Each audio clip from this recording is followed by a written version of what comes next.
That's weird. That's weird. Kind of weirding me out. You are a sad, strange little man. Crazy. This is crazy. This is crazy. Isn't that weird? That's weird, man. It's strange. What's up, campers? Welcome back to episode 195 of Camp Strange. I am your camp counselor, Alex Tobin. And I am your other camp counselor, Lando. And we're back to bring the spooky, wacky, weird, strange, and fraud. Oh, I thought you were going to say frog. No, you wish. But before we catch you up on these fraudulent stories, we got to catch you up on any of the news you may have missed. And David, I got one right here. As Sierra Leone declares emergency after addicts dig up graves to get high on drug made from human bones. I almost did that. Really? It's a good one. Yeah, it's a good one. I mean, it's got a little bit of everything. We got Sierra Leone. We love Sierra Leone. Yeah, I thought that was a person. I was going to say, David, where's Sierra Leone? Africa. Yes, good job. Good Blood job. diamonds. Isn't Isn't How that do you know about that? Isn't that I know. Isn't that like where that movie took place? Well, I'm just a little concerned on why you know so much about blood diamonds. And why you're wearing all those diamonds. Don't worry about the diamond. I told you not to bring up the diamonds. It was a good deal. Why are you dressed like Macho Man Randy Savage, but with diamonds too? I got them at Michael's. Where you gonna be when Sierra Leone David runs wild on you? Well, you can't stop talking about wrestling right now. Someone wrestled this guy. I got my TikTok algorithm started showing me a bunch of WrestleMania shit, and he talked about it for like 15 minutes before we started recording, and I was completely uninterested. Shut the fuck up. I was uninterested until I started watching, and it kind of brought me back to my childhood, and I was like, I told David this. It's just real nice to see people excited about something, you know? No. A lot of bad things in the world, but when you see fucking The Undertaker show up out of nowhere, as David called him, Gravedigger. No, I was clearly making a joke about the monster truck. Because honestly, the WWE, they're a bunch of cowards. They should be fighting the monster trucks. Okay. God bless you and your allergies, soul. Man. Yeah, no, I'm telling you, that'd be the best crossover episode ever. This is going to be like the guy who invented, what's that basketball on trampolines? Remember that? Slam ball. Slam ball, yeah, Slam that ball was a good ruled. one. They had some other like football-esque ones where it's like, or I've seen ones where like people can fist fight each other. And, Yeah, there's like a play weird sport. Romanian basketball where you can wrestle. But I think you have to take your shirt off to be like to announce that you're gonna fight someone. Because every time I see those videos, the guy always rips his shirt off before like body slamming a guy during a layup. Well, that's the national symbol for I'm gonna fight. I don't know, Pop man. the top off. It seems like it's a part of the rules. Only two things make me fight, and both of them are popping the top off. I'm talking Pringles and brawling. That's fighting. That joke didn't land. It was confusing to me, even. It's okay. Pringles make me fight. There. It's okay. true. But we gotta tell you about these human bones and these drugs. Yeah, what does drug do? So, a psychoactive drug crafted from human bones is leaving addicts in the West African country of Sierra Leone digging up graves in order to get their fix. According to the BBC, this haunting menace has forced Sierra Leone to declare a national emergency. Police officers in Freetown that's a cool name. That seems like a place that's not free. Yeah, exactly. Like it's Yeah. a movie. It's like I'm picturing what's that movie that takes place in South Africa with aliens? 60s District 9. It's District 9. It kind of reminds me of like that, like Freetown, where everyone's imprisoned. Yeah. Post-apocalyptic name. Police officers in Freetown are guarding cemeteries to thwart the disturbing practice of exhuming skeletons for the zombie drug production. I guess the drug is called... Oh, wait. Notably, the drug dubbed Kush. Not the kind of Kush... Not with the a C. California. Yes. No, this is with a K, actually, too. There's only so many drug names. Yeah. It's bound to happen. Is made from a variety of toxic substances. Good start, great start. With one of its main ingredients being ground up human bone. Okay, wait. So I just want to finish this out of the little paragraph. The narcotic first emerged in the West Africa country about 6 years ago. According to the outlet, it induces a hypnotic high, which can last several hours. The drug has become a widespread problem, and dealers have reportedly turned into grave robbers, breaking into thousands of tombs to steal skeletons to keep up with the demand. So my whole thing is, there's nothing in bone that would cause psychoactive measures. So what I'm thinking, it just doesn't make sense to me, because maybe there is some like chemical reaction. What? It's the soil, man. Well, I'm just gonna say, like, maybe there is some chemical reaction I'm not aware of, but it kind of just seems like this is more of like a superstitious practice. Maybe I'm wrong, but I just don't see how mixing. If you're mixing like human bone with something, like, you could probably find like a. I'm guessing it's the calcium that like causes the reaction. Couldn't they just get calcium in an easier way? But at the same time, if it is just spiritual or superstitious, why go to all the trouble to dig up a person? Yeah, I know. I mean, like a gallon of whole milk that gets me. The room starts spinning on me. You know. Calcium. Have you been? David does this thing where he buys the milk, goes to the cemetery, digs up a grave, puts the milk in there, and then he forgets about it for about a year, and then he comes back and digs it back up. So there is still a process to it. Curdled bones. David one time put a gallon of whole milk in there, and he came back and the guy was alive. Really moisturized him up. Okay, but that's pretty crazy. Just like a psychoactive drug that's going to last multiple hours. I mean, people get high off smoking poop. Smoke poop. You heard it here first. Yeah. Just do it. I just got to tell you this because it's kind of bone related, but not related to the story. You know the guy who wrote "Thank You for Being a Friend," the Golden Girls theme song? Thank you for being a friend. Dun, dun, dun, dun, sure. Back again. I looked him up because it came up, and I was like, oh, who wrote that? And I looked. He's the same guy that wrote "Spooky, Scary Skeletons and Shivers Down Your Spine." Isn't that cool? Pretty, literally, fun factoid you could share with your friends now. That's a good one. Yeah, his name was something Gold. I can't remember his first name. Billy Gold. Frank. It might be Frank Gold. Frank Gold. Anyway. Frankenstein Gold. So just hide your dead if you're in Sierra Leone. Yeah. I'll have to check the map. I don't know if we have anybody listening there. It's one guy and he's already dead. Yeah. All right. Billy D. Williams says actors should be allowed to wear blackface. Who's Billy D. Williams? Lando Calrissian. Oh, I'm going to say something controversial that I feel bad about now. More controversial than that statement. I thought that was Carl Weathers. No, Carl Weathers played a different guy in The Mandalorian. Oh, I've never seen The Mandalorian. Maybe that's why I'm confusing it. Because I saw people talking about Carl Weathers and dying and then like the Star Wars universe, and I was like, oh, he played Lando? Okay. I guess that kind of makes sense. He's like suave. But no.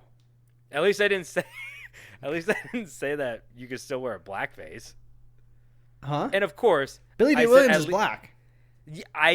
Regardless, at least I didn't say that, and I was going to say yes, of course he is black, but still, that's very problematic. I don't know how you get away with saying that, but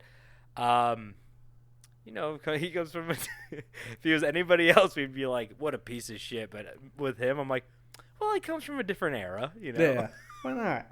The 70s, which they didn't really still do that. Like, it's not like Al Jolson was like popping around in the 70s with Billy D. Williams being like, "This is the way to go, grease paint."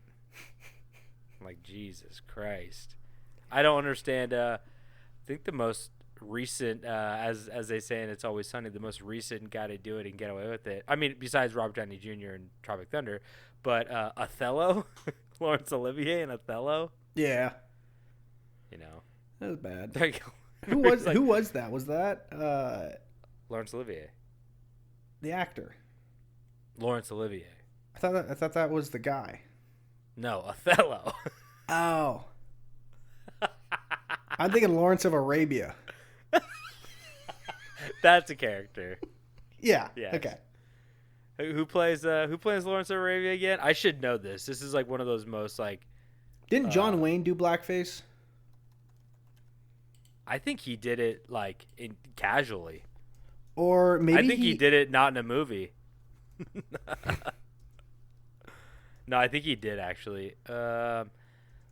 Peter O'Toole played Lawrence of Arabia, and it looks like you could argue he just has a tan. I'm not 100% sure if they put a tint on him, but it was 1962, so Yeah. Is there any more info about Billy D. Williams saying that? Was No. he referencing something? I don't know. Let me read it. Let me read it, or I didn't read it. I didn't fucking read it. I already closed the window. I love how Billy D. Williams is like, I didn't say that. Like they cut to a clip of him. He's like, I know a lot of people say like, yo, I think it's okay to still wear blackface, but I just disagree. And Yeah. David's like, Billy D. Williams says. He said it. He says, dig up the dead and smoke their bones. Anyway, you can find him in Sierra Leone.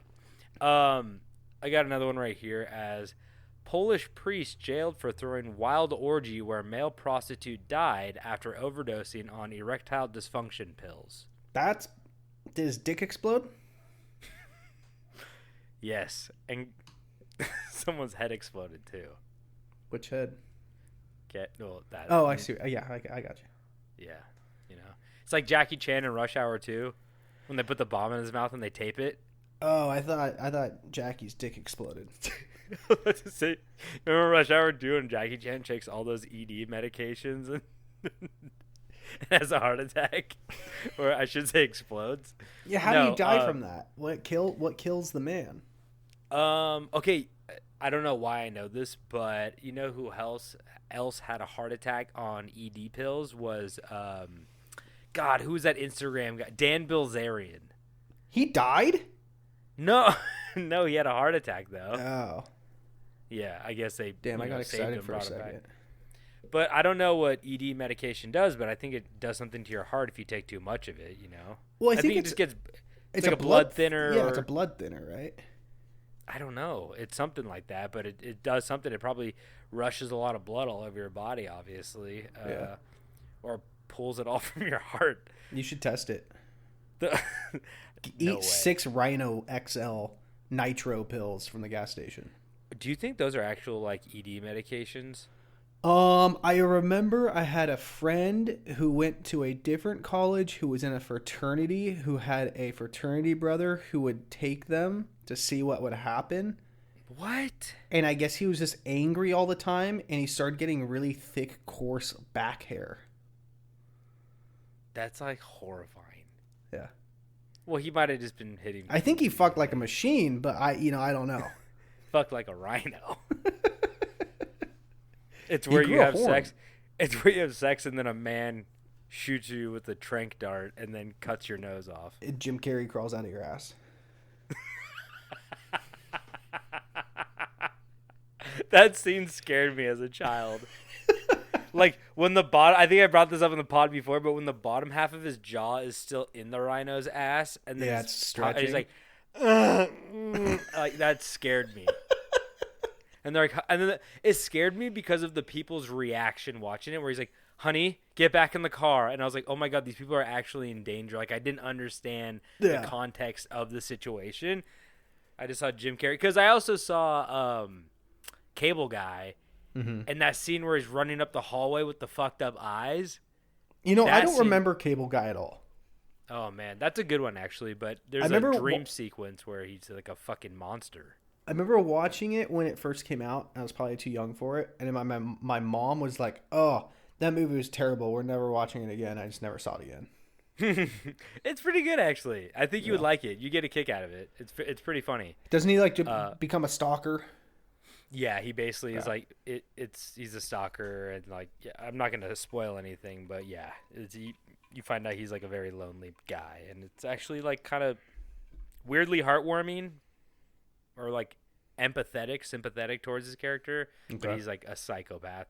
Young Jack Black is in it, and Jim Carrey jumps off his back and slam dunks and shatters the backboard. It's a great scene. Okay, now I gotta watch this. It's real good. But talk about this Priest. Here's the thing. Priest, I'm pro Priest orgy. I just don't like how he went about it. Because that almost sounds like you're supporting pedophilia. There's no pedophilia here. Okay. This Polish priest is a secretly gay man, which is not illegal, who hired a prostitute, which I guess is illegal, but maybe not in Poland. And so he's paying this guy or multiple guys to join in a party, and they're just having a good time. But the problem is, it says a Polish priest was sentenced to 18 months in jail for sex and drug crimes. I don't think ED medication was the only drug there. But a guy collapsed during his orgy at his home. And as reported, he had too many ED pills, and paramedics were denied entry into the priest's home following the man's death because he was probably like, "Oh shit, I don't want people to like know about this," you know.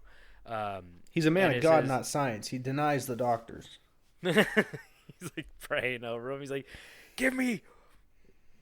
He's using the anal. Please, Lord, give me 5 more minutes. Do you know like people use the rosary bead to pray? He's like doing it with anal beads all tied together. Sorry, that's funny though.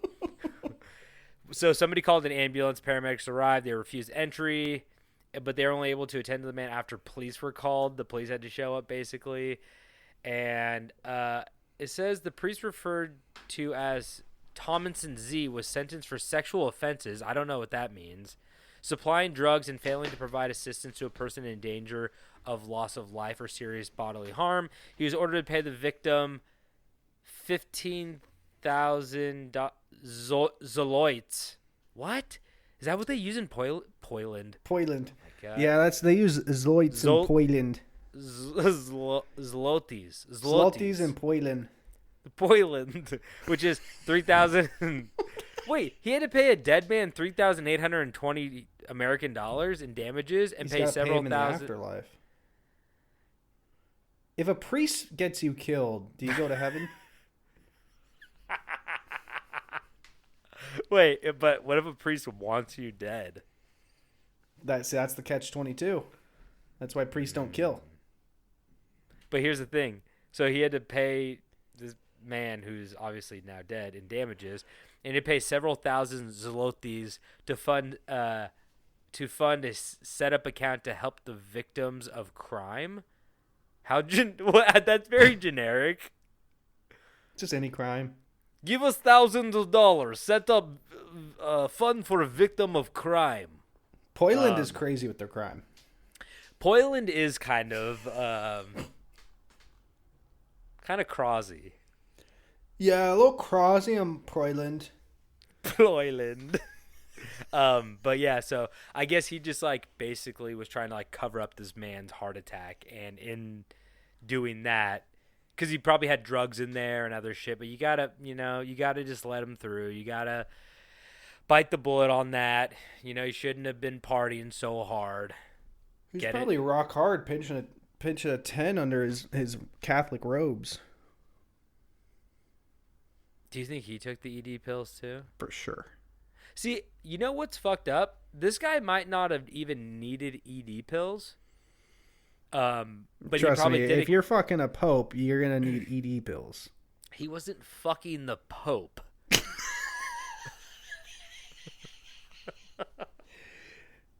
Green Breaking jacket, news. gold jacket. Who gives a shit? Am I right? Breaking news: Pope found fucked.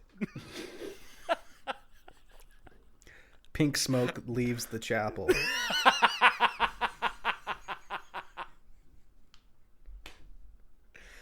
No, it's one guy trying to make the rainbow with all the different smokes they have in there, and he's like, I don't know how to do this.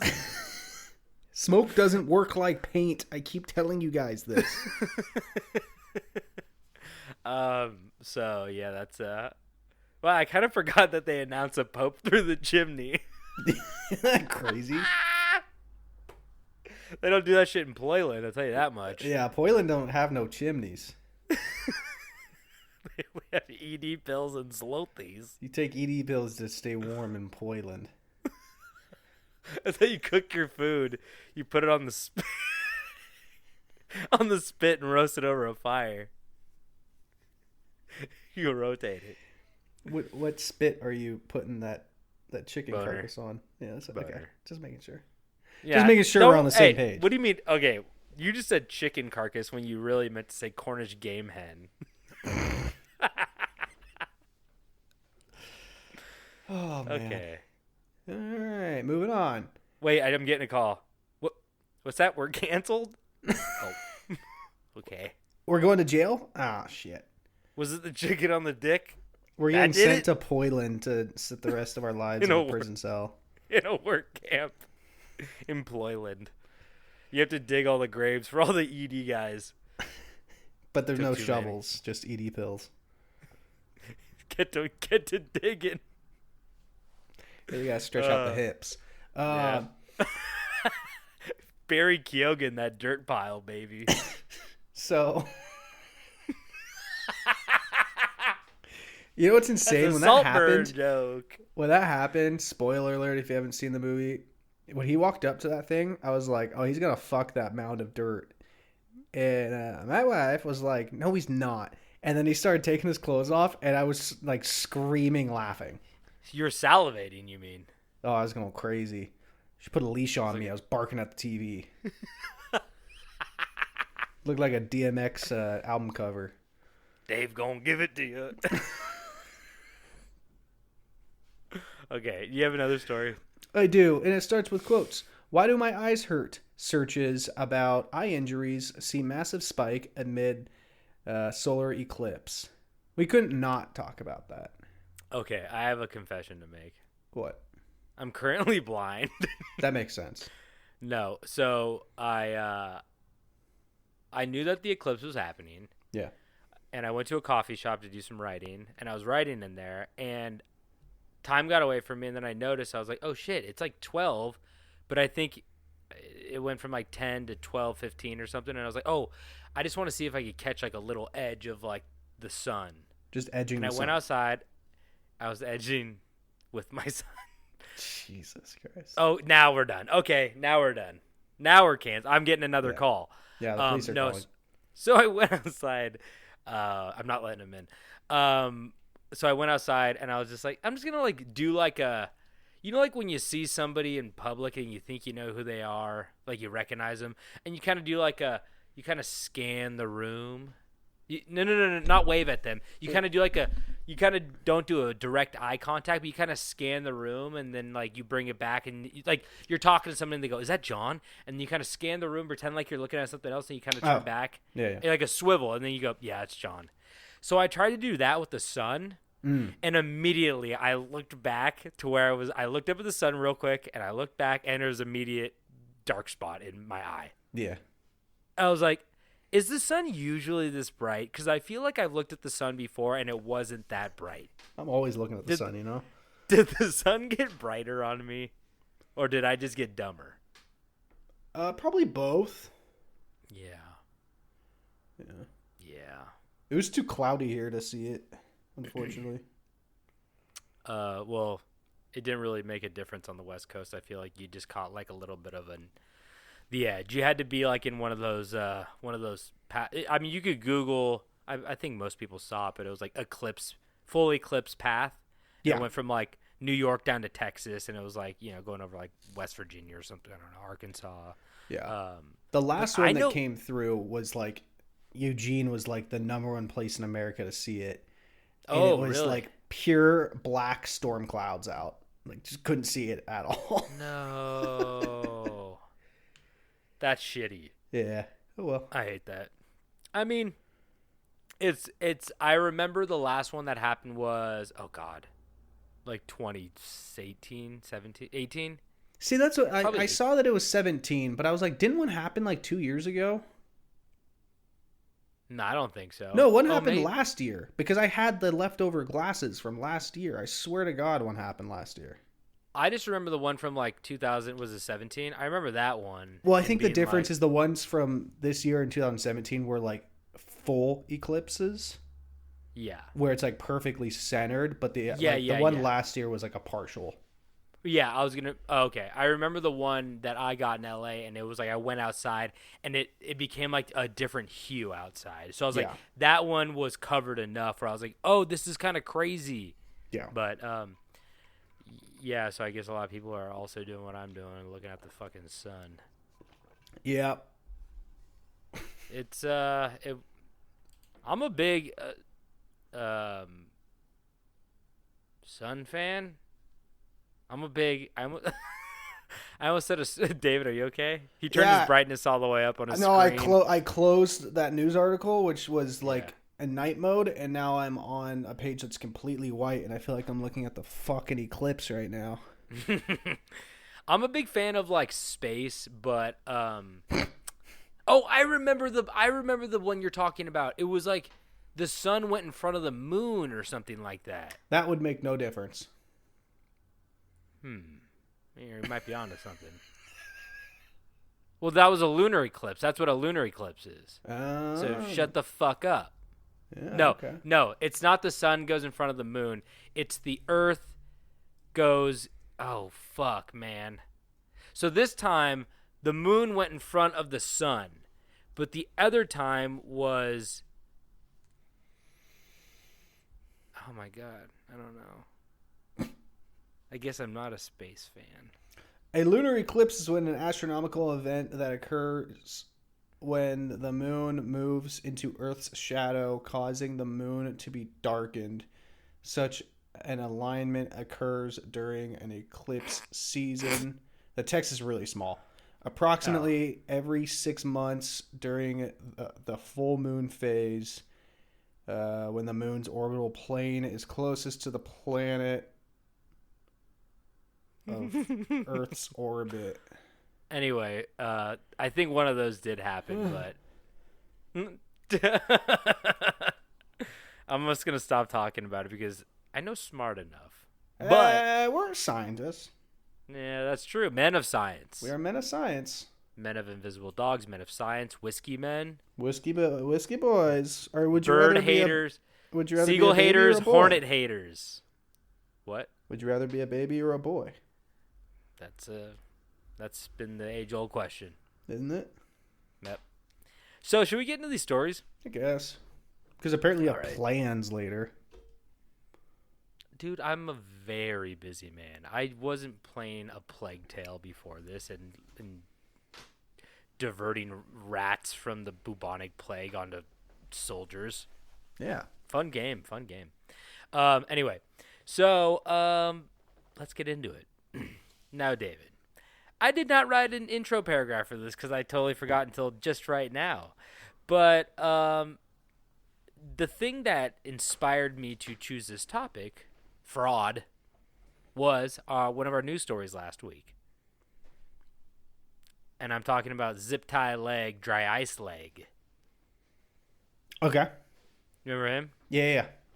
So last week, for those of you who maybe didn't listen, there was a man who put his legs in dry ice and had to get them amputated from like the shin down, the calf down, and because him and his friend wanted to get like insurance money or something like that. They found pictures on like social media or like pictures in his phone or something, and he said it happened when he was on his moped in like Vietnam, and they're like, Vietnam doesn't get cold enough for you to get frostbite on your, like, none of this is adding up. And so now the guy has no legs and no money and is going to jail and has to pay a fine. So it's like just a bad day.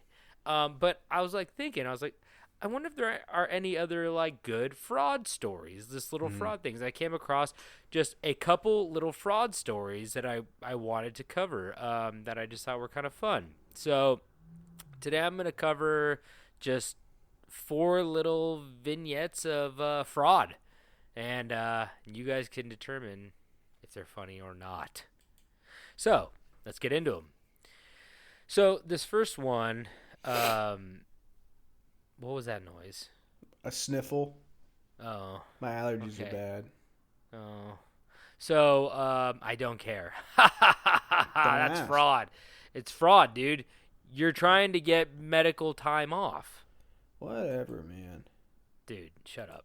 Anyway, so when Isabel Parker ran out of funds to support her gambling addiction, first off, sick. Did I mention she's 72 years old? Hell yeah. I was just talking to my dad, and he was saying, like, oh, we have, like, a casino that they built, like, a couple of years ago, like a little, it's called the Grattan Casino in Northern California, and it's a tiny little casino. It's nice. It's, like, brand new. They have some restaurants in there, and he went up to the restaurant, and he was talking about how many people were in there. She's like, there's a lot of old people just constantly gambling. They're just, like, gambling addicts. Yeah. And I guess this woman was also one of them. So the 72-year, when she ran out of money to support her gambling addiction, 72-year-old orchestrated no less than 49 slip and fall scams at department stores, supermarkets, and liquor stores in 3 different states between 1993 and 2000. Okay. And I'm thinking she got away with 49 before she got caught. That sucks. All I'm saying is do with that information what you will, but if you're a little short on funds, go find a water bottle. So, an investigation by detectives from the Philadelphia District Attorney's Insurance Fraud Unit revealed Parker used as many as 47 aliases and 11 different addresses to file her claims, which totaled more than $500,000, according to a joint complaint filed by the Philadelphia and Delaware state prosecutors. And here's the crazy part. She was convicted of 20 counts of insurance fraud in 2003 and served a 4-year sentence under house arrest. Okay. That's just like, okay. I feel like we talked about it in other countries. They're like executing people who commit fraud. Yeah. And here, they told a woman who probably doesn't leave the house to stay in the house. Yeah. And, well, she can't go to the casino, so that's actually punishment enough, but She's gotten really into parlays. I don't know what that means. You're an addict. You don't know what a parlay is? I've heard of a parlay, but I don't really know what it is. Is that where you bet on multiple things that happen? Yeah, in so it's sequence? like you can bet like $5 and you'll like have a crazy list of just being like, oh, like this player will have 12 rebounds. This player will make the first shot of the game.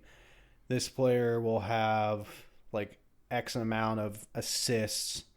This player will have like 5 blocks. Yeah. And if all those things happen, like $5 can turn into like 15 grand. Isn't that crazy that the last thing I was going to say is that this woman, unbeknownst to the Philadelphia's fraud office, did a parlay that she would commit 49 slip and falls. She ended up winning $2.6 million. Oh my God. Imagine if she just didn't gamble. I made that up, you stupid asshole. Oh, okay. How can you parlay?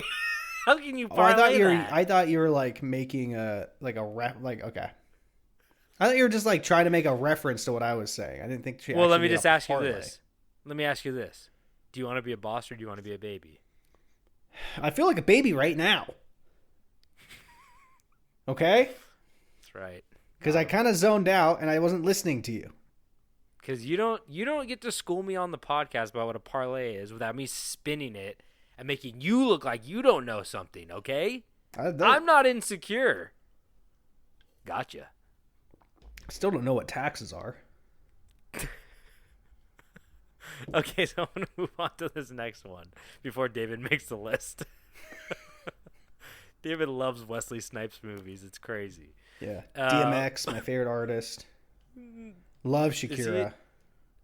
Oh, DMX. Wait, they all committed tax fraud? Pretty sure. Oh. I didn't know Shakira did. I didn't know DMX did either. I'm pretty sure Shakira did like big time to the point she almost faced like serious jail time, and she would have if she wasn't Shakira. Yeah. You have to be a 74-year-old gambling addict or Shakira. Yeah. Those There's no are in the between. two. Nope, not at all. So, in 2010, this is a new story. A new story. Not a news story, but a new story. In 2010, a man that went by the name of Jim Davis died, had a funeral, and then was cremated and spread. Oh, he wasn't spread out to sea. Oh, yeah, he was spread out to sea. The only issue was there was no Jim Davis. Back in 2009, 4 California women, Jean Crump, 67, Faye Schilling, 61, Good names. Barbara Ann Lynn, 64, and Lydia Eileen Pierce, 35. She's the youngin'. Thought it would be a good idea to invent a man and then kill said man off in order to collect a $1.2 million life insurance policy.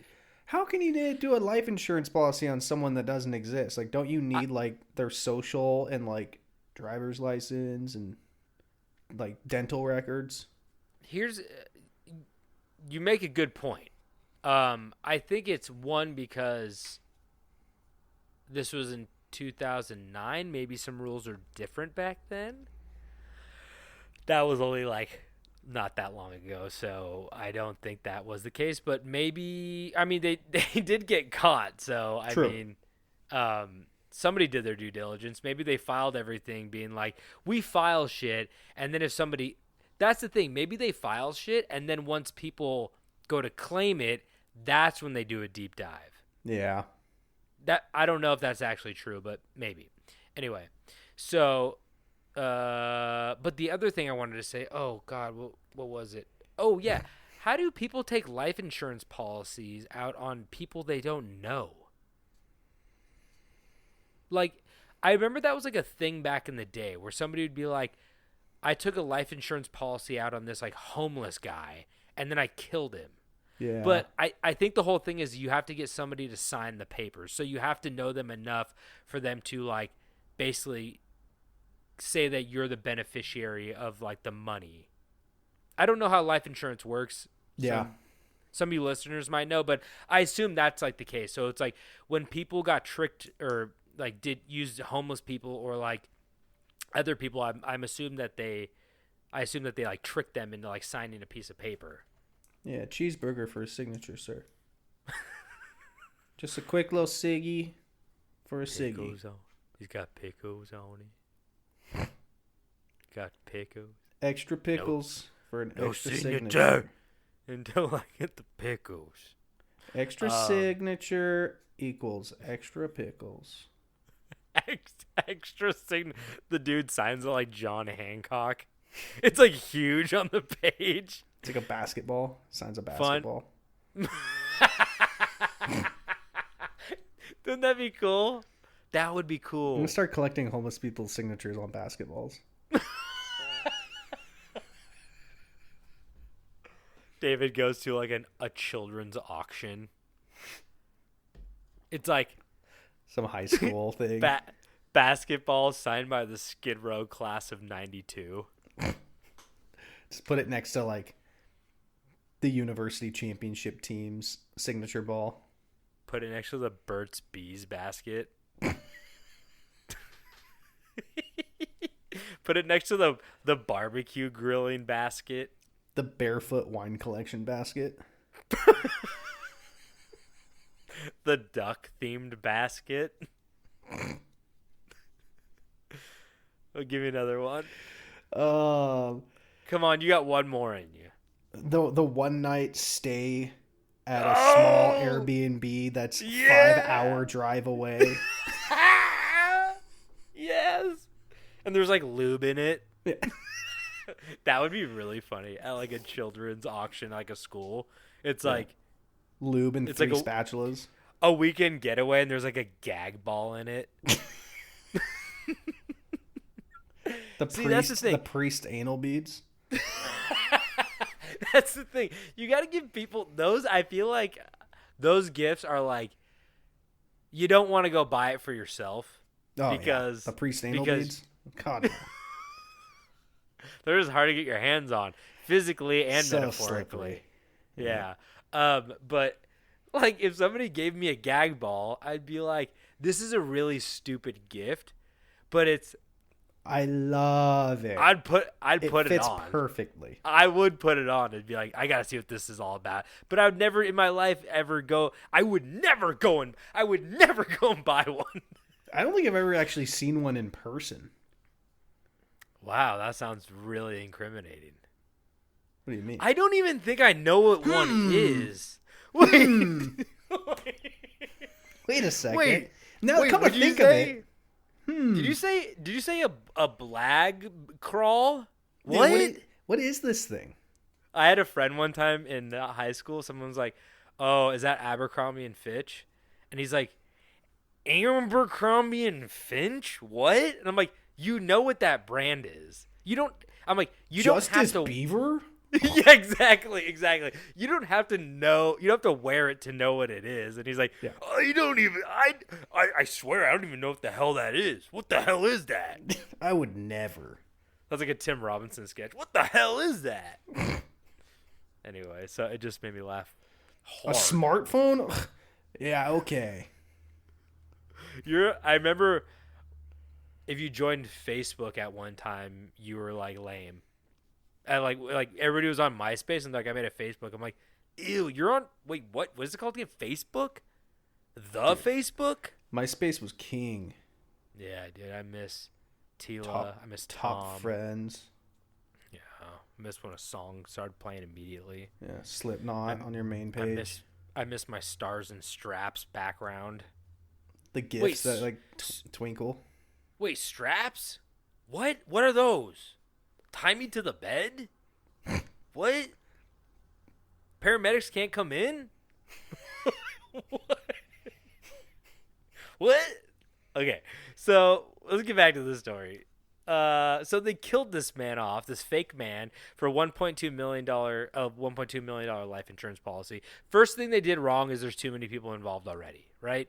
Oh, Four yeah, people. too many cooks.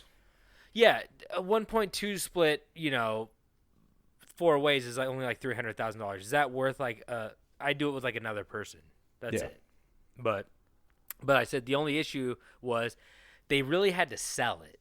But luckily, the ringleader and former mortuary worker Gene Crump. Jesus Christ. Grandma got burnt up by Gene Crump. God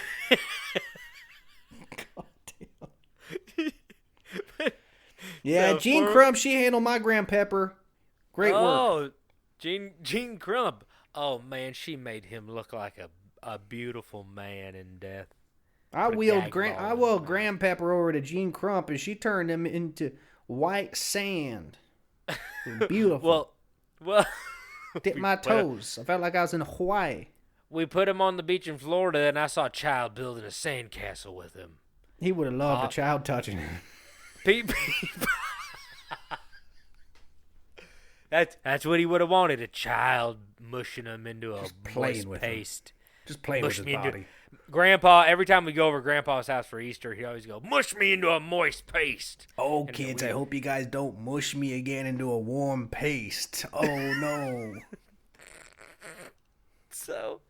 So Jean Crump was a former mortuary worker, but so she knew like the process. So the women staged an entire funeral. They bought like a very nice casket, held a procession, bought extravagant flower arrangements. The ones that like I don't even know why people. I'm like, why did you make it in the shape of that? That looks corny. I don't know.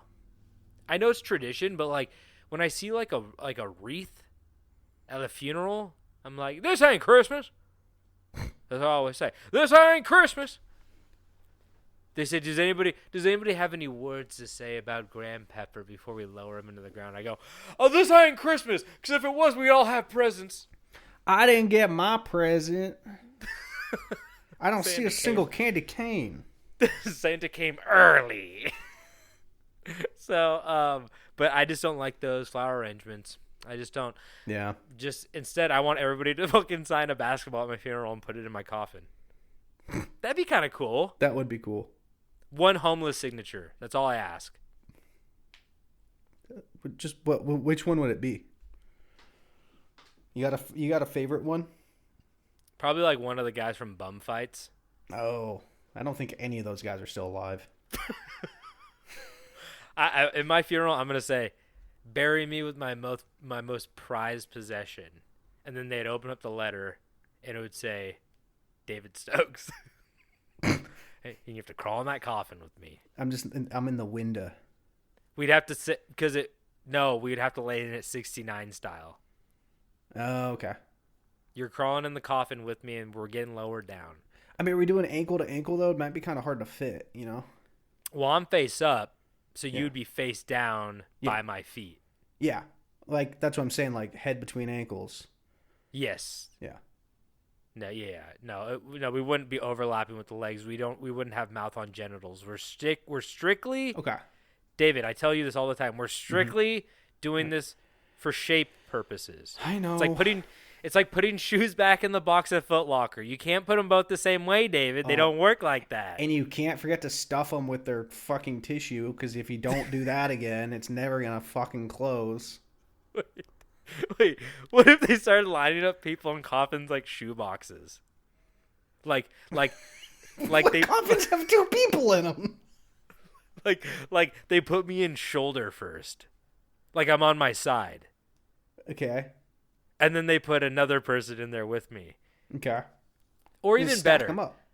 If grandmember dies and then she dies first, you bring her back up, open the coffin, Yeah. stick Grandpepper next to her, shoe style. Yeah.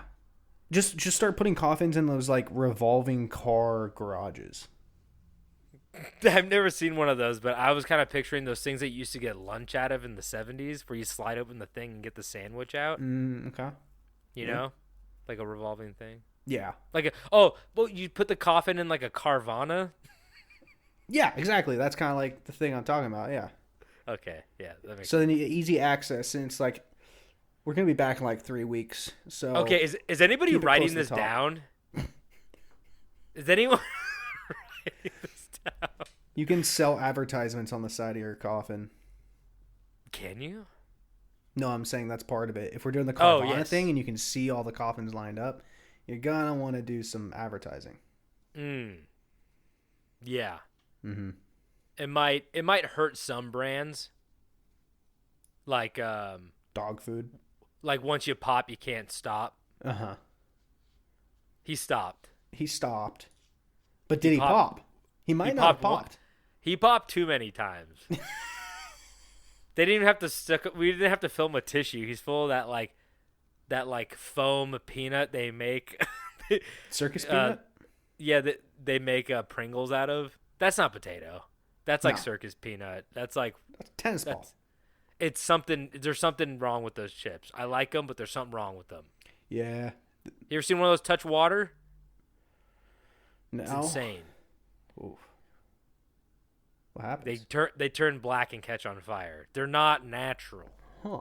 I saw a This picture. ain't Christmas. Someone threw a Big Mac in a fire and it didn't catch on fire. Oh my god! You know I'd yell if I saw that. This ain't Christmas.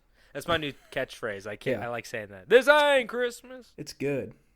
You got to say it Because it's like not. that though. It's April 10th. It's not. I wouldn't say it on Christmas. Of Yeah, I was course. gonna say, will you switch to this is Christmas? No, then I'd get like really controversial, and I'd walk into a Starbucks and I'd go, people can't say Merry Christmas anymore. And then I start throwing hot coffee at minimum wage workers. Yeah, you got to get the Traveler. Yes. Sorry. They'd call me the Traveler. And I'd walk in with a big trench coat and an Undertaker hat, Gravedigger hat. And they'd call me the Traveler, and I'd pour coffee on them like people do in movies when they're like trying to light a house on fire with gasoline. Yeah, I'd make like a trail leading towards them. Yeah. And I'd try to light it, not understanding that coffee doesn't light on fire. Intimidation's half of the fight, you know, because I have a feeling once you did that move and then you pulled Yeah. out the match, someone's gonna freak out because it's not gonna click right away that it's not gonna work, but it's still gonna scare the shit out of them. It's actually gonna be. Actually, I'm only there. I'm like one of those anti drug people. Like they get really really scared, and then once they realize that it was just coffee, they'd be like, "Oh my god, I'm so relieved." And then I'd be like, "You need to stop drinking so much coffee." Caffeine's the highest addicted drug. Yeah, So, exactly. and then you pants them. You dip his tip in your traveler. I go, "What's the over under on this?" And then I pants him, and I go, "It's under." And then I go, "I'm also a gambling addict, along with a coffee addict." And then everybody clapped and cheered. And then everybody crapped, and I went, "Crapped." Everyone crapped. Uh-oh. Oh, well, it is coffee, but they crap, coffee. and I go, "This is Christmas." Where are we? Am I doing my story or are you doing your story? I'm confused. Okay, let me finish this. So Peepaw's in the shoebox at this point, Yeah, right? Peepaw's definitely in the shoebox. So they got him flower arrangements. They bought a nice coffin. They held a procession at a cemetery. They didn't buy him a headstone because, cheap bastards, headstones are expensive. You can't just buy a headstone for Jim Davis. They probably went and ripped another Jim Davis headstone and put it there. But something they did do was they hired actors to play the friends and the family of Jim Davis. Another mistake. How do you not trust them to be like, oh no, I'm just like an actor, like? Yeah, and because even if they didn't go like, oh, it's an insurance fraud thing, people would just be like, if I knew nothing about this insurance fraud thing, I would be like, I got hired to go to a cemetery today. I didn't see a camera. I know, maybe they did bring a camera. Like, we're making a short film. Yeah. But good God, just too many loose ends. But after the FBI did some digging, I don't know what set them off, but literal or figuratively? Both. Okay. But they could not find such a man once they did a little digging, metaphorically, of course. And they decided to go above and beyond and go and digging in a literal way. To go unearth the casket to find not Jim Davis, but instead a mannequin with some cow parts inside. I don't think the mannequin had cow parts inside. I think the mannequin was in the coffin. Steaks. And then they threw some stank in there. Couple ribeyes. Yeah, and they said that they did that to ensure the proper weight of the body. So instead of just being like that's a lot of steak. They're gonna know that it ain't meat weight. Couldn't they just get sandbags? Holy shit! Meat feel different when you lift it in a box. I don't think so. Oh, you don't know. I don't. You never. They really just tried to really sell it. Yeah. They're going. They want to bleed a little bit. That steak was raw. Nothing makes you question. Nothing makes you believe there's a body in there when you see blood dripping out of the corner. A soggy corner. All the fucking wild dogs in the neighborhood are chasing the coffin.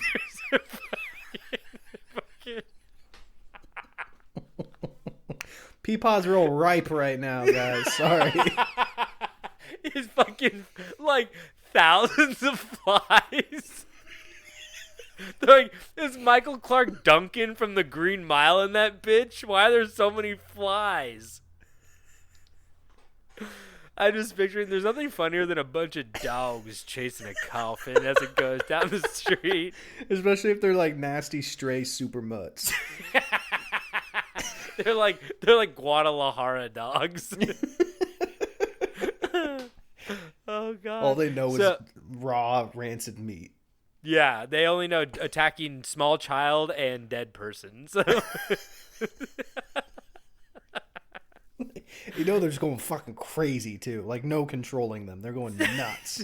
Yeah, they're ripping the coffin apart with their teeth. It's like the video of those two yellow labs destroying trees in the forest. Oh yeah, the one where it's Amelia Earhart's body with the coconut crabs or whatever. Yeah. I love that goddamn video. If you guys know what I'm talking one. about, I don't know, Google yellow labs destroying trees. I don't know what's going on in the video. There's just these two yellow labs and they're going absolutely bananas in the forest. They're ripping chewing trees up. Yeah, they're ripping chunks out of like pieces of wood, like branches and shit. Like down trees, like soft down trees. They're destroying them like That frantically. oral fixation, you know? I don't know what it see, is, man. Did you see the one where they put it in reverse and it looked like they were putting the tree back together? That's a good one too. It's a really good one. So, like I said, they put steaks in the fucking cow parts in there. They even filed phony paperwork stating that he had been cremated. This is where I don't fucking get it. That he had been cremated and that his ashes and scattered over the Pacific Ocean. But like my whole thing is maybe they got nervous and they wanted to cover their tracks more because maybe they like buried him like, and then they're like, oh fuck, if somebody like digs it up and they find out that it's like not a body in there, we could just be like, oh, it was only ceremonial. And then we actually cremated him. I'm like, who the fuck would want both? It just doesn't make sense. But they did both. Some people just want it all. Exactly. Oh, is that what that song's about? Yeah. Is that a song? Some people want it all. Oh, Alicia. Love Alicia. Yeah. But I think that drew more red flags to file that paperwork too. And in the end, the women were found guilty of wire fraud. So they all I couldn't find out like what their sentencing was, but they all got dinged. Probably just have to pay some money. Yeah. Were they, so they're stealing like copper wire too? What they didn't tell you was Jim Davis was not a man; he was a robot, and they were building him to love. I was just learning to love. Anyway, okay. So next one. This one's called Pelican Tings. Pelican Tings. So in 2009, luxury car dealer Andy House drove his $1 million Bugatti Veyron, not a car guy. Veron James. He drove it into a swamp, hoping to collect a whopping $2.2 million in payout. That's an investment right there, you know? Buy a car for one, drive it as fast as you want into the water, every boy's dream. Oh yeah. And get double your money. Till you get snapped by a croc. Do you think he drove it in the water? He was like, I put on black. And he just drove right into the water. And he's like, then he doubled it. He doubled it. It was red. Yeah. Hey, it was red because arguably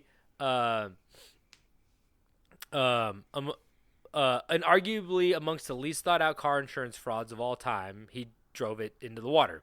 House claims that he lost control of his vehicle when he tried to avoid a pelican, causing him to swerve off the road and into a nearby swamp, and the car sustained unfixable damage. Here's the best part. You would think, okay, seems There's no legit. pelicans. Well, how can you prove that there was or was not a pelican? I would have gone with a herring. Much more swamp like Big Bird. So this was in Florida though, like coastal swamp, like because here's the thing, David, I saw a video of the man doing it because the Bugatti Veyron is an extremely rare luxury car with only 300 models manufactured in 2006. It is also amongst the most powerful, being able to accelerate up to 235 miles per hour. Not necessary. Unfortunately for House, a passenger in another vehicle, a fervent admirer of luxury cars, noticed the Bugatti and recorded it driving down the road. That makes when sense. All of a sudden, it drove into the water. This ruined House's fraud attempt, as the video showed there was no pelican when the claim occurred. Damn. See, How that makes shitty. Sense. That completely makes sense to me. Yeah. I mean, today, it's just like... I'm not even a car guy, but today, during my lunch break, I've been seeing a... Cybertruck? No, I haven't seen a Cybertruck yet. I took a picture of a Cybertruck. Cool. There's this... I took a picture of a Cybertruck. There's this really cool old, like, I don't know, Cadillac, like lowrider that has the hydraulics. Oh, man. Those are sick. Every time I see this guy, it's always at like a red light. And when he's at a red light, he's jumping off the ground with the fucking thing. That's so sick. Like he hits it hard. I love And like I was trying to get a photo of it, and but just like goes to show, like I'm not even a car guy, but like I just wanted to, like, it was awesome, so I wanted to like take a picture of it. But like you're driving like an insanely rare car, like chances are someone's always filming you, and that's why you buy the fucking car, right? To get noticed. Yeah, yeah, To get exactly. attention. Yeah. He should have known, or he should have just been like, "How about I do it when there's nobody on the road?" But I mean, he probably didn't even think that was a possibility. You know what I mean? He's probably just like, "Fuck it." Or what might have happened was, it wasn't a fraud thing. Maybe it was like he was looking at his phone and lost control, or I don't know. Yeah. It looked like he just drove, because I saw the video. It was posted right below the article, and he just drove fucking.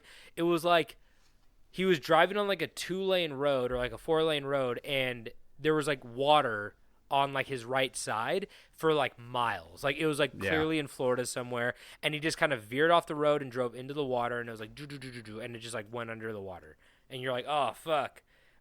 So yeah, he got fucked. What a bozo. Homie didn't Photoshop a pelican in there. Sorry, bozo. So last story. This was the one that made me want to do these. In 2009, oil company worker Ronald Ball was on shift when he decided to get a drink. That's right. Ronald wanted to feel the electricity that goes through your body when you sip on the neon green gold the gods have gifted us, which historians call the fountain of youth, but we know only as Mountain Dew. I was gonna say Mountain Dew. He's going to do the do. So Ball went to the company vending machine and pressed the plastic button as a can of Mountain Dew tumbled to the slot below. As he cracked open the dew, he took a big old fucking sip. A sipper down, bang down. Hell yeah. But immediately knew something tasted off. Ball ripped open the top of the can, only to find a dead mouse floating inside. They did the dew too hard. The only, yeah, well, I was going to say, the only liquid imaginable that could easily bring him back to life. It's crazy that mouse is even recognizable and then just like incinerate it. Well, Ball began to gag as he poured the rodent into a styrofoam cup and began showing his coworkers. Ball immediately called Pepsi so the company could stop production on the assembly line that allegedly snagged a mouse, which probably wouldn't have affected more than one. It was probably like the mouse crawled into the can, unbeknownst to anybody, one can, and I mean, they have a rodent problem at the factory, but I bet every factory has a rodent problem. They're factories. Yeah. And it probably wouldn't have affected another can, but he called them regardless. Hearing the news, a Pepsi representative came out immediately to collect the dead mouse from Ball, but to their surprise, the evidence had apparently since been destroyed. I mean, I guess it makes sense. It's a dead fucking mouse. It's not that surprising that somebody tossed it. You know what I mean? Yeah. One little thing that happened to me one time, I got a Cheerio, and there's a little tiny, like almost like looking like a ladybug type bug. Yeah. And it was on the Cheerio, but it was completely glazed over. I had the honey nut glaze over it. I would eat it. I saw it in there, and I was like, oh, I should call Cheerios. I should have, but I was also like probably 14, so I just threw it away and ate the bowl of cereal. Fuck it. So from his firm's vending machine. What? Anyway, his attorney told ABC News that Ball I had to kill a mouse at work once. Wait. Okay, wait. No, I copied another article that I didn't need. Okay. Sorry. You killed a mouse at work? Yeah. That's sad. Yeah, back in the day when I worked at a factory, we would get mice and stuff and rats, and a tiny little baby like mouse was like on the ground. What the fuck? Why are you telling us this? Well, because I'm a hero in a sense, and oh my god! But it got on a glue trap, which first of all, I'm very anti glue traps, and it had like gotten off of it, and it just ripped all of the skin off its underside. I don't like this story. Yeah, and it was in pure agony. So the best scenario I came up with was because I didn't want to drown it because that would be terrible. David. I didn't want to smash it with a rock because what if I missed and like barely hit it and just made it worse? You know, didn't want to smash it with a mallet because then the spray. So I took the little guy and I put him. I put him in front of the wheel of my car and I just went home. David, this is. It was the quickest death I could think of. Oh my God. Am I wrong? I'm disturbed. Am I wrong though? No, I mean you should have killed him, but you should have just like hit it with a shovel. I didn't have a shovel. You fucking created a saw trap. Yeah, but then if you hit it with the shovel, then you got to clean the shovel off, which is gross. You can't take the shovel back into the factory. Oh, and for the record, we were not dealing with food or anything like that, so it doesn't not a problem. But I'm not gonna judge your crimes. God will. Okay, that's all I'm saying. Or the devil. I think God will be proud of his son. I could have tossed it in the heat treat oven for 0.1 seconds. You get up there, guess who's standing next to God's side? Hey, I think that little mouse. The mouse. I bet that mouse was thankful. It was a goner, and it was the fastest, quickest way I could think of putting out its misery. Like the mouse is just standing there cross-armed, and you walk through the gate, and he leans over, whispers into God's ear, and points at you. Do you shit your pants right then and there? Mm-hmm. There is no shitting in heaven. Read the Bible. Anyway, speaking of shitting, I'm just kidding. No, let me just keep going with this story. So Pepsi believed that, that to be the end of the strange set of coincidences. But when later Ball sued the soft drink company seeking damages of excess of $50,000, Pepsi had to prove their innocence. They're like, wait a second. So after months of research... Wait a second. So after months of... I don't want to give him money.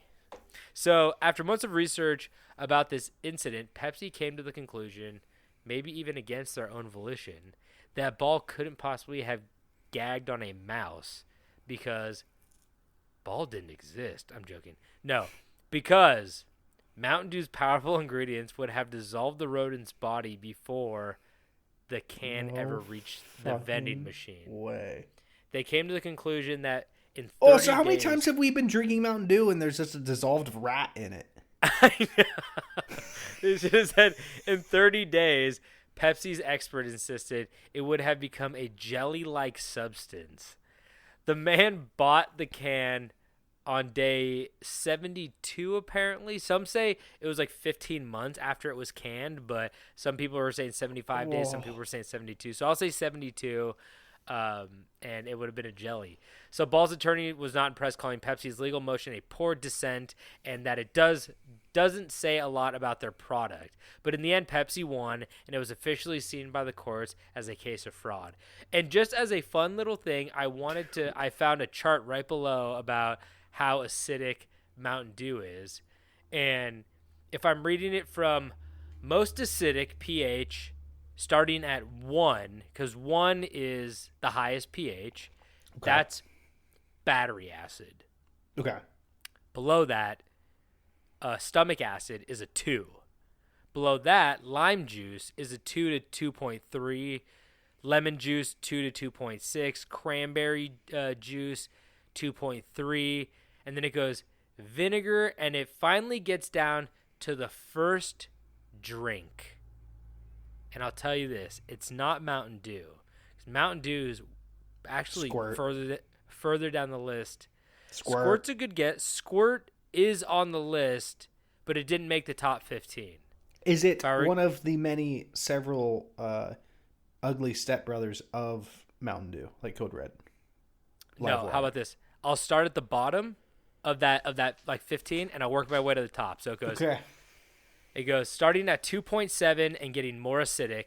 It goes Powerade, Tang, High Sea Blast Fruit Punch, Orange Crush, Capri Sun, Coke Classic, Cherry Coke, Country Time Lemonade, Pepsi, Gatorade Clear, and the top spot in terms of soft drinks, Sunny Delight.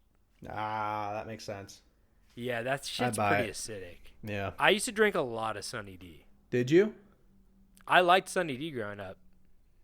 I don't good. think anybody disliked it. It was never a thing that we had. I just remember liking the bottle. That bottle's kind of iconic. Yeah. Good bottle. But I was a big Tang fan, too. I like the orange I mean, they had an drinks. orangutan. Orangutan. Yeah. Which is ironic because it's called Tang. Exactly. I know, it's kind of funny. They're probably to blame. They probably are to blame, honestly. But I was a big Tang fan, and it's kind of crazy that also Pepsi is higher than Coke.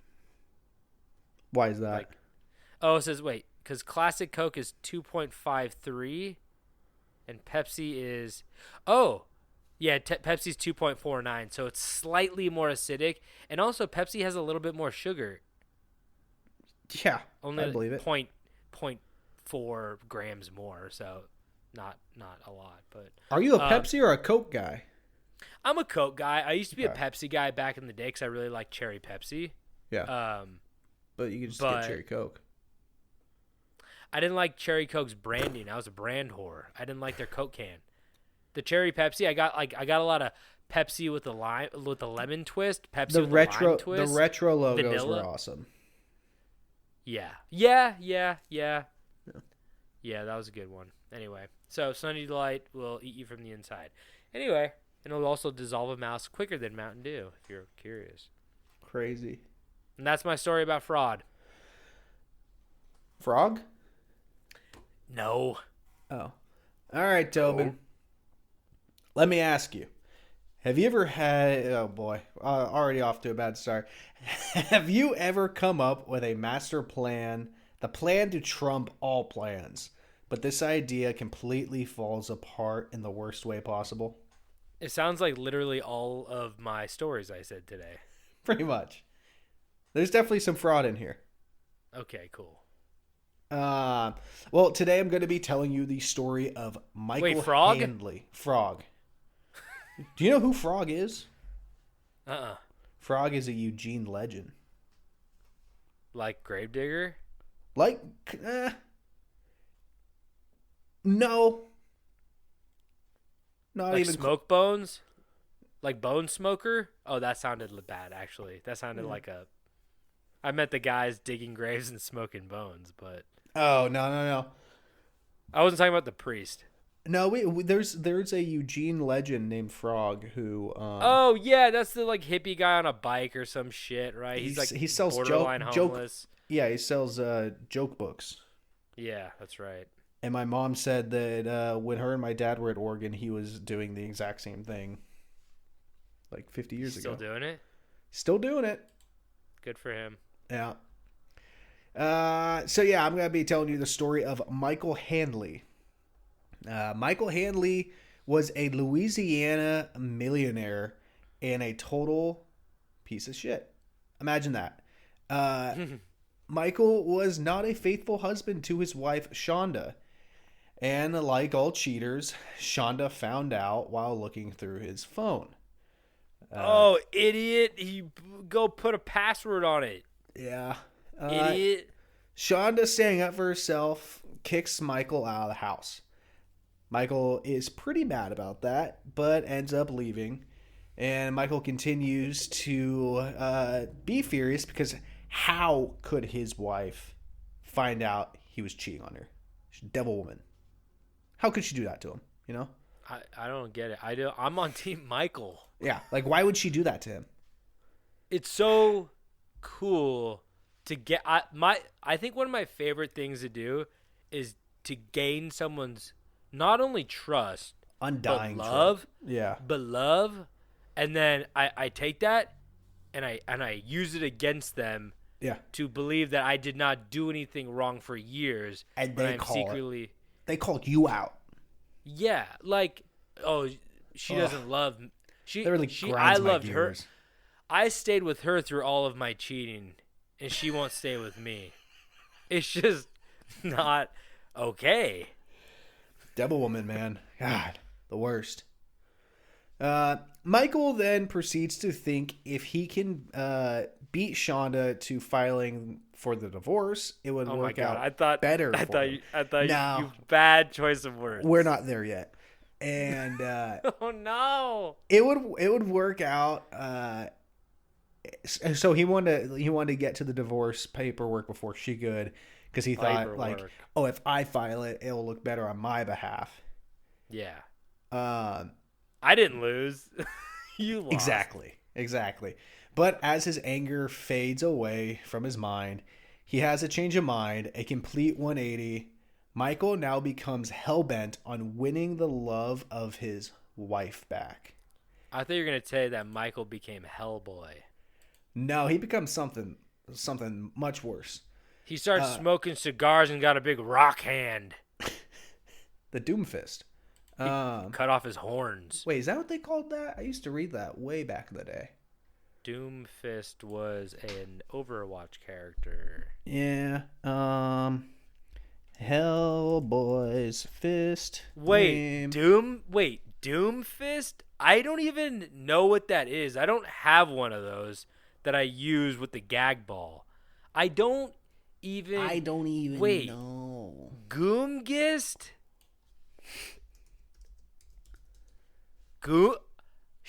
Okay. Hey, what? In my defense, the name of it is Right Hand of Doom. I don't even have one of those. I know. Aren't you jealous? His best friend had sex with a lady in a bathtub. You talking about Abe Sapien? Hell yeah. Mine's covered in blood because I punched a guy with it. Mine's covered in blood because I was turning a box of rocks into gravel with dog medicine on my hands. You can't make niche jokes that you only send to me, David. David watches a TikTok of a guy that puts dog medicine on his hands and like punches bricks to make his hands stronger. It's horrific. The sound his hands makes when he puts the fucking dog medicine is the worst sound I've ever heard. It's anti-ASMR. It is horrible. I don't want it. It's the worst sound you'll ever hear in your entire life. It's like rubbing two pieces of styrofoam together. It's awful. Yeah, so he wants his wife back. Schanda, still using her brain, knows that it's a bad idea and shuts him down, rejecting all of his attempts to fix what he broke. Michael is now furious again. Goddamn devil woman. How dare she think it's in her own best interest to not be with him? And does she even know who he is? You know what? Usually when people ask you that, do you know who I am? You should. Yeah, you should always know who they are if someone asks you that. And they're in the right. Every time someone has said that, they're in the right, and you should know, and you're about to be punished. You should bow down. And you know what? Justifiedly punished. Yes. You should have known, and you should have done something when they walked in. You should atone for your sins. Yeah, atonement. That's what that movie's about. Keira Knightley's like, do you know who I am? Mm-hmm. I'm Boss Baby.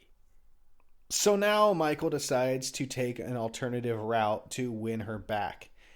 Some might dare to say he goes goblin mode.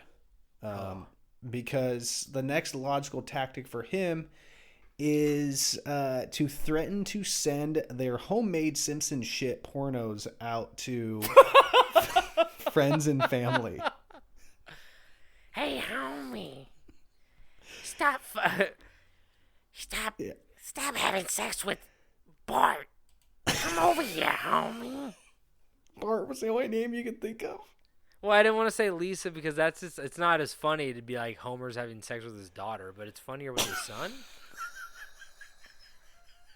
Homie, stop having sex with the dog, Santa's little helper. Stop having sex with Krusty. So yeah, he threatens to send their homemade porn videos to all of their friends and family. Schanda calls.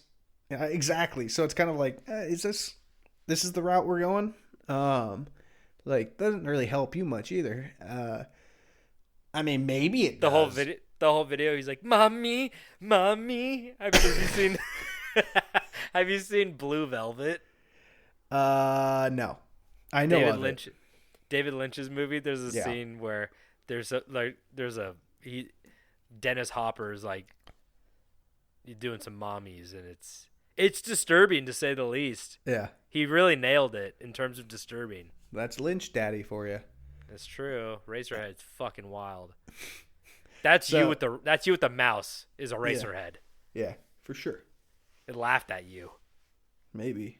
So Schanda calls his bluff and tells him no again. Now, if you're wondering if Michael's goblin mode wore off, it didn't, because he proceeded to do what he threatened, sending their sex tapes to friends, family, and even their mailman, Jason. Jason. I made that part up. He might have. I don't know. So, bold Mailman's move. like, I've already seen it all. I see this every I've seen Thursday. your wife naked already. Yeah, exactly. I've lived Sancho. this. So, bold move for Michael. But as you'd guess, this made her give in, and they got back together. What? Just kidding. Goblin mode is still activated. Goblin mode is not going to wind down at any time. So how else do you come, or how else do you... I was going to say come up with. But... How else do you come when your wife don't like you no more? Gotta come in front of Jason, wait for him to stick the mail through the slot. Yeah. So how else do you one-up sending your sex tapes to everyone you know?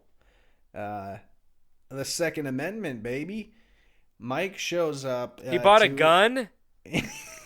He shows up to his old house and threatens Schanda with a gun, telling her that he will kill her and most likely himself if she doesn't take him back. Now, thankfully... Can I say something? Yeah. I forgot that the Second Amendment was guns. Mm-hmm. I thought that was the Fifth Amendment. Now I realize that's self-incrimination. Yeah. So my joke was supposed to be he didn't have a gun, and I was assuming that you're going to go into guns, but I was right when I said the gun because I'm so stupid. I'm smart. Yeah, exactly. Yes. Like, okay. even though you were trying to think of something, your brain was telling you otherwise. Yes, exactly. It was an eternal fight between you and I've your watched too much Fox News. I love it. I love it. I love how fast Ben Shapiro talks. I just love it. Is Ben Shapiro actually on Fox News? No, he's on Daily Wire, man. Talk about Goblin mode. Yeah. That guy's Goblin mode 24/7. So now, thankfully, at this point, in the heat of the moment, Goblin mode needed to recharge, and when she said no again, he left with his tail between his legs, whimpering. Did not shoot her and himself. Now, remember how I said he was a millionaire? Well, luckily for him, with his wealth, he had another home in Mississippi. We will call it the Goblin Cave, much like the Bat Cave. And so after failed attempt, Michael retreats back to the Goblin Cave to sulk and feel sorry for himself. That his damned devil woman wife had the audacity to catch him cheating. She made me cheat on her, How and did then she made me fucking tell the truth. Just the worst. Poor guy. Disgusting. Dwelling in his sadness, Mike devised a plan that was so good it couldn't fail. He bought another gun. Michael decided to hire 2 men to go kidnap Schanda so that Michael could swoop in and save the day, defeating the 2 kidnappers and saving his wife. Okay, wait a second. That's pretty epic. How could it fail? That is so Sigma of him. Yeah, that's He skibbity must have toilet been for sure. He must have been look maxing the entire edge he was jelking there. Yeah, he was definitely he's definitely mewing the whole time. I wonder if Livy Dunn knows. And Baby Gronk. What about Duke Dennis? I don't know who that is. I don't know who it is either, but I always hear his name on those fucking videos. Abercrombie and Finch? See, we're men of culture. Duke we Dembus? Know, we Duck know, Dembus? Who's Duck we Dembus? know, we know what is said by the youths, and we regurgitate it, but we still don't fully know. We know some stuff. We don't know all stuff. Yeah, I feel like a real boomer these days. It's a different language. Yeah, which is something really. they said when we were kids. Yeah, but they're like, this is like post-ironic. Brain rot. Yeah, basically, where they're like, it's like, back in the day, they'd be like groovy, and like the people from like the 1940s are like, what the fuck are you saying groovy for? And like us, we were like hella and like tight and chill, and now they're just like gugu pashu tutu pintu, and you're like, what? And they're like, diarrhea hat on a baconator, and you're like, Ohio. That's so yeah, Ohio. Ohio Riz Grimace Milkshake, Duke Dennis, Livy Dunn, Look Maxine Jelk compilation. It's funny because my wife works with kids, and she'll like ask me. She'll be like what's with like why is Ohio funny? Sigma, that's why. And I'm, but like the kids will like bring this shit up to her, and she'll like ask me, and she's like, "What does this mean?" I'm like, I've heard it. I don't know what the hell it means, but I think it's just like Ohio is like the most random like the state. Well, people like to say it's like the worst place in America, but It's not. I've never been. I doubt that it is. I'm sure there's plenty of worse places. But they did crash a train there and just let all the chemicals spill. Yeah. Not Ohioans' fault. No. But man, that did not up property value. No. So yeah, Duke Dennis wouldn't even move there now. So his plan is to hire people to kidnap his estranged wife and save her. I mean, how could she not immediately forgive him and fall back in love with him? He's a golden god. He's a knight. He's a knight in shining armor. Truly. Also, just go up to a child and say 401k and watch their eyes roll into the back of their head. And then they'll start saying Fortnite. Say Charles Schwab intelligence portfolio. Just tell them. Tell them refinance. What's that term for like your internet history? Your Browser footprint? history. Digital footprint? Yeah, your digital footprint. Yeah. They know what that is. Yeah. But do they care? So Are you being philosophical right now? What the fuck not. are you doing? I'm not. I don't even know what that word means. So Michael goes to Criminals R Us and hires two men, Sylvester Bracey and Duke Dennis. Arsenio Haynes. To do the deed. He also buys a set of handcuffs and rents a van for the good old-fashioned kidnapping. After spending a few weeks putting his plan together, the day finally came. Schanda was home alone when the doorbell rang. She got up and answered the door and sees two men in delivery outfits saying that they had a package and they needed to see where they could put it inside. Which Shonda's a little hesitant, and then they forced their way into the house, and the two men pulled out pistols and demanded that she got on the ground. Oh. The two men handcuffed her and forced her into the rented van. They told her that she didn't pay the phantom tax. That's one I don't get. I don't know what the fuck that is. So I googled Duke Dennis, and he's a YouTuber, and then it says people also search for Kai Cenat and Phantom, and I was like, these are both names that pop up in that endless jargon. Kai Cenat and Phantom. And I'm Aiden Ross. aware of who Kai Cenat is. I don't really get like his thing, but I understand who he is. They're just like kind of obnoxious YouTubers, I think. They're just entertaining people that have way too much energy to like do that shit day in, day out. Like we do this once every 2 weeks and I'm exhausted. Yeah, me too. I mean, maybe because we also work full-time jobs outside of it, but couldn't do this. I could not do this every day with a camera on me. Yeah, they probably get burnt out too, but they also get paid millions of dollars to hire a hitman to try to kill their wives. Exactly. So these guys have pistols pulled.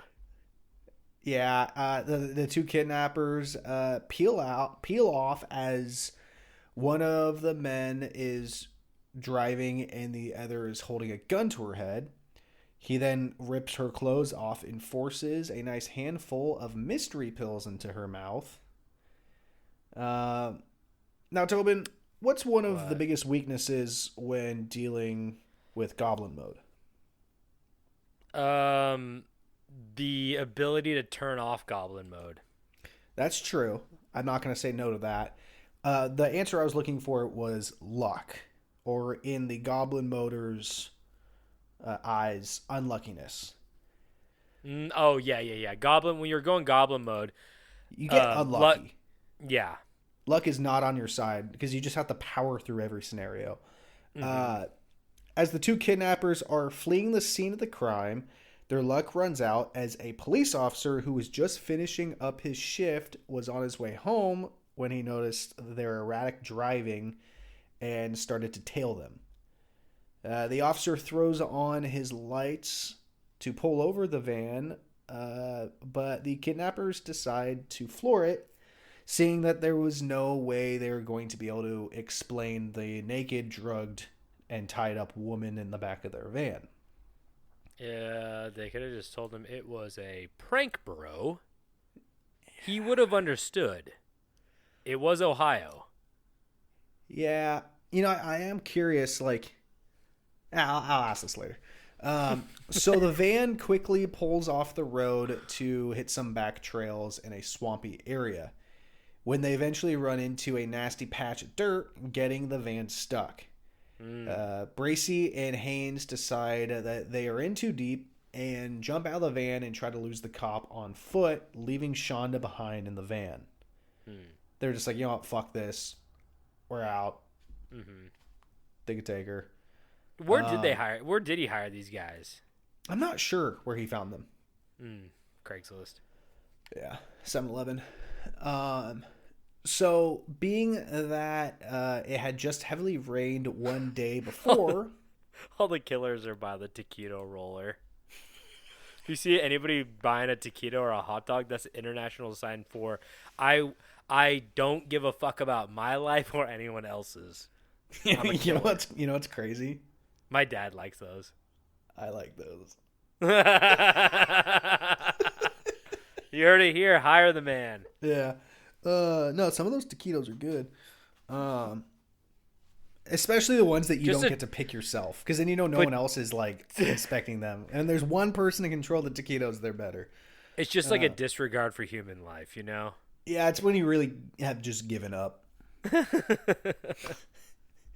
So, being that it had just heavily rained the day before, not only did their van get stuck in mud, but like in most areas, heavy rain will almost always lead to another thing: raised and sped up currents in rivers and canals. Where are they again? Mississippi? So Tennessee. I believe it's Louisiana. Oh, okay. Because he was in Louisiana, and then when he got kicked out, he went to his house in Mississippi. Oh, but she lives... Yeah, she still lived in the house in Louisiana.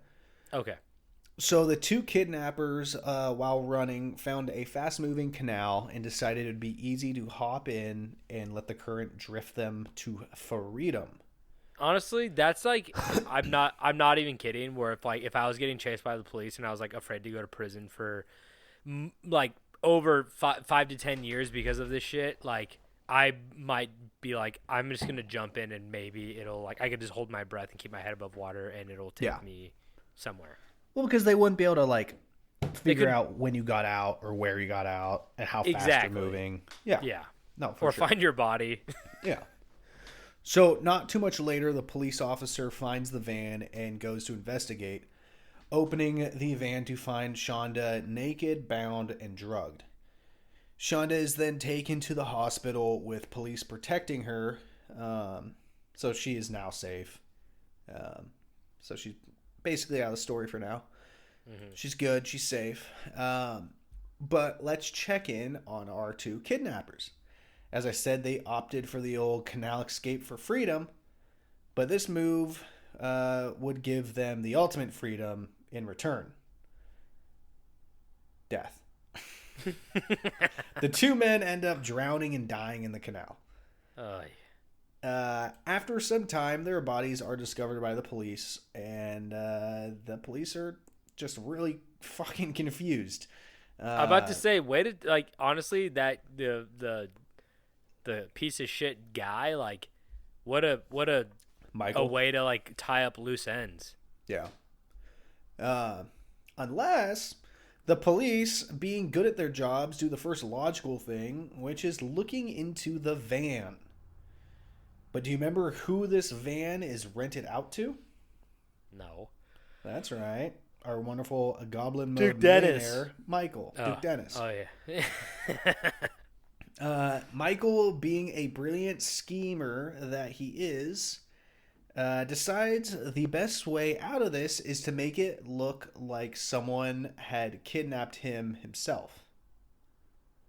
And so he made up a plan to make it look like the two men kidnapped him as well. Michael starts with beating the shit out of himself and then tying himself up after setting up his phone to take a timed photo, showing himself all bloodied and tied up. Okay, so here's the thing. Yeah. Was this his original plan? Because I thought he was going to save her. Yeah, them getting caught by the police was not a part of the original plan. Yeah, so the original plan was like they would take her to some abandoned building, and then he would come in and beat the shit out of the guys, or when they were gone, he would save her and be like, "I tracked you down."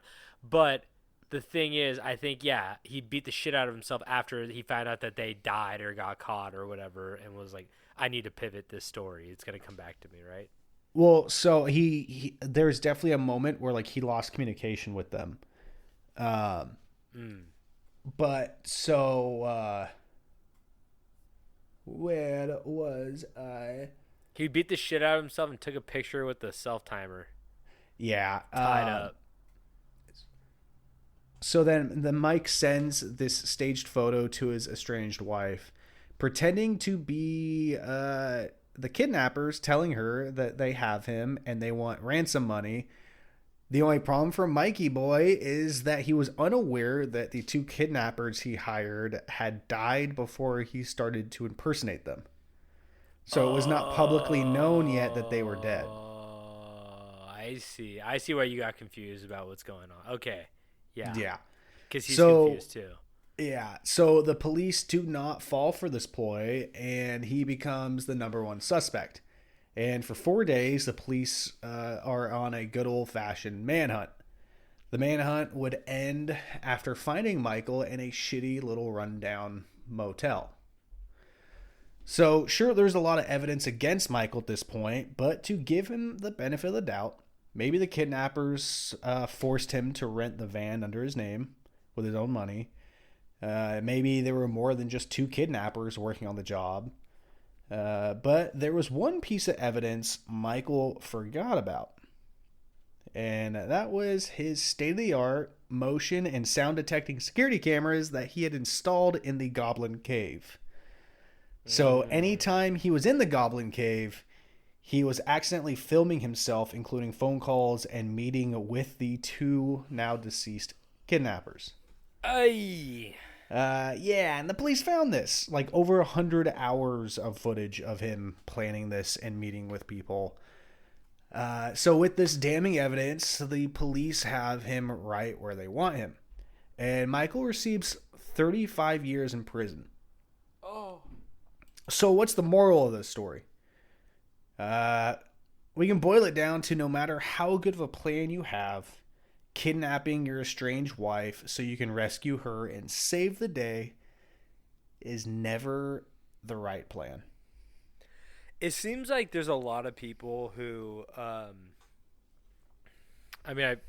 saw that documentary. It's like a American Nightmare, or it was about like the guy that Sounds like my life. The guy that like killed his wife and kids. I forget what it was called, but it was like fucked up, and it was because he was like he was like seeing another woman.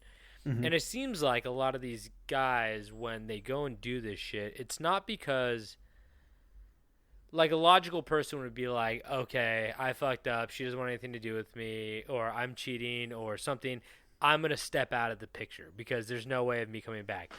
But I feel like these guys are like, I can't lose. If I lose, you're a millionaire. You've made millions of dollars being a piece of shit. That's not going to stop you from being a piece of shit. Because like he was cheating on his wife with like probably multiple women, and I feel like the solution to this was like, okay, well, go use your millions to go sleep with all these women you want, or go find a new woman, but it's like she doesn't want anything to do with you anymore. But now he's like, no. Either it's like a property, like she's my property, or it's like I can't lose. She can't leave me. And that's what it kind of feels like because, like you said, he filed the divorce papers first. So it's like, you're not getting me. Yeah. I'm getting you first. Yeah, the arrogance. It's like it's all ego. And it's like, when in reality, he could have just been like, okay, yeah. Let's go to I counseling. fucked up. See ya. Bye. You know, you said let's go to counseling. Yeah. I don't think he could have got that after he showed up with a gun. No, I'm saying before the gun. No. Before the cheating. First thing. But yeah, it's just really crazy to see like these types of people do that. And you're like, oh, yeah, this kind of tracks. I mean, there's always like a very logical way out of these crimes. You're like, yeah, not crimes, but scenarios where like, you're like, take the loss. You messed up. She doesn't want anything to do with you. If you can't make up, then leave. Like, go do what you were already doing in the first place. Move on. Exactly. It's just very strange to see that. But they double, triple down. So, anyway. That was always one good piece of advice someone told me once was, anytime you meet someone who is recently divorced, don't say you're sorry, say congratulations. Hey. Because typically it's a mutual thing. And give them a gun. And give them multiple guns. Give them both guns. Give them a van. Take life insurance out on both of them, and then give them both guns. And now vans. And vans and handcuffs. And they both really get two plan. henchmen. And then write duel letters to each of them. Meet me at the Walmart parking lot for a duel. And send them both guns. Yeah. That's cool. Wow. Okay, well, I think that's our stories for today. That's a really interesting story. Wow. Yeah. Fuck. If you guys want any more information, we love telling you these stories, and we love when you stick around and listen to them. If you guys want any more information, you can go to our Instagram at Camp Strange Podcast on Instagram. Send us an email, campstrangepodcast@gmail.com, and rate, review, subscribe, share it with a friend. Do whatever you want with this podcast. Do whatever you want. Because turn us into an EDM song. Yeah. One more time. I'm gonna it's just you fucking up Poland over and over again. Poland, babe. Poland time. Poland. Poland, anyway. A.k.a. Boyland. Yeah. That's what you're listening to. We should name this podcast Boyland. We should have named this podcast Boyland parentheses cable car. That's a reference I don't get. What's that song that was like I never knew that everything was falling through. Everybody on my head over my head by the over my head. So over my head is by the reason I'm so quiet is because I'm like, Fray. oh, yeah, it's like the whole reason I was so quiet. I was like, God, I feel like I know exactly what you're talking about, but I was thinking too hard to talk.